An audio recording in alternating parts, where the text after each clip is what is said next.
So let's take a look at the array. Now, since you've already seen the demos on vectors and on matrices, there isn't a whole lot of new information here.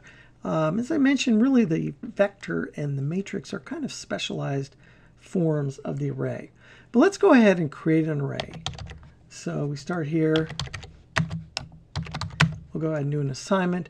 We're going to give it a vector.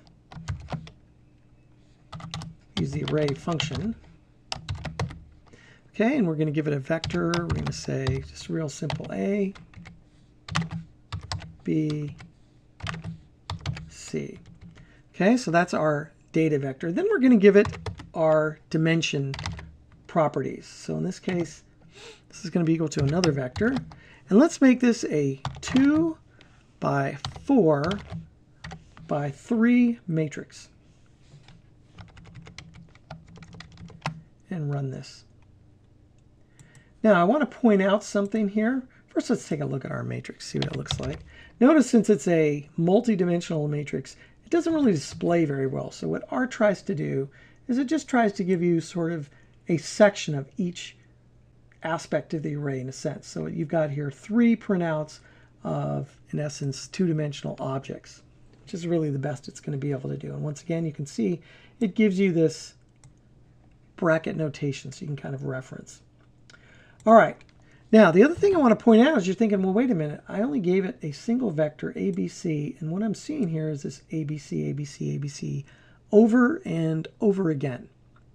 And the reason is because the vector gets used or reused again. So we'd say note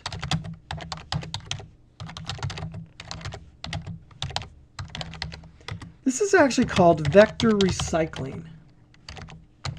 And R will do this when it has a situation where you haven't given it enough elements to completely populate some object.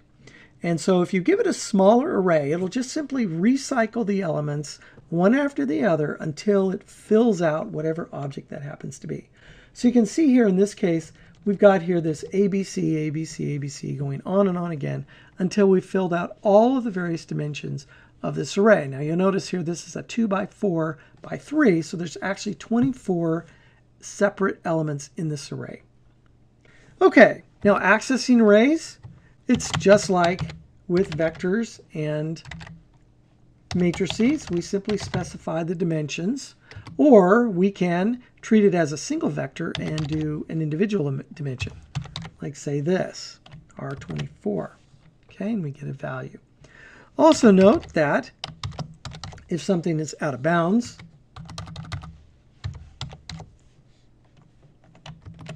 we get the standard NA. Now, if we want to do it dimension by dimension and we're looking for specific cells, we can do that too. So here, first dimension, first essentially row, second column, and say third, whatever dimension that happens to be. And we'd run that, and that gives us an individual cell.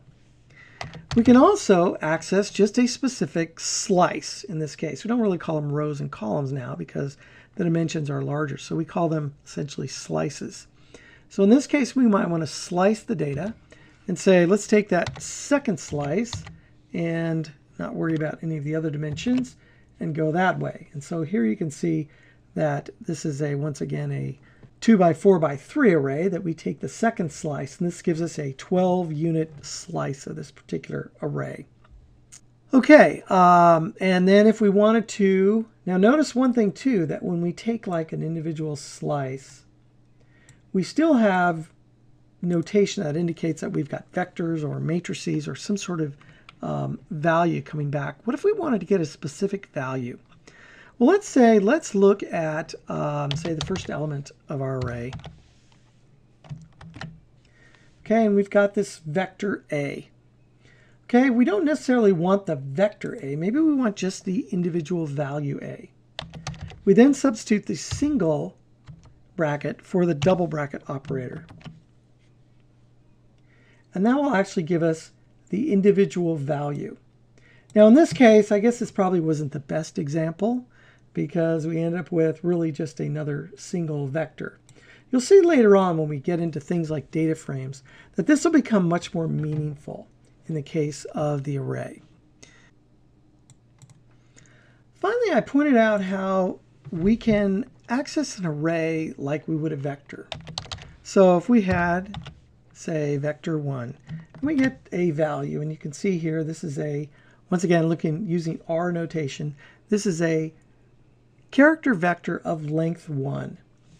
Now, in the case of the array, it doesn't really matter, but we could also use the double bracket operator and access that same vector. And in this case, we're going to get the same, essentially, value, a character vector of length 1. Later on, we're going to see where the double bracket is quite a bit more meaningful with regards to output.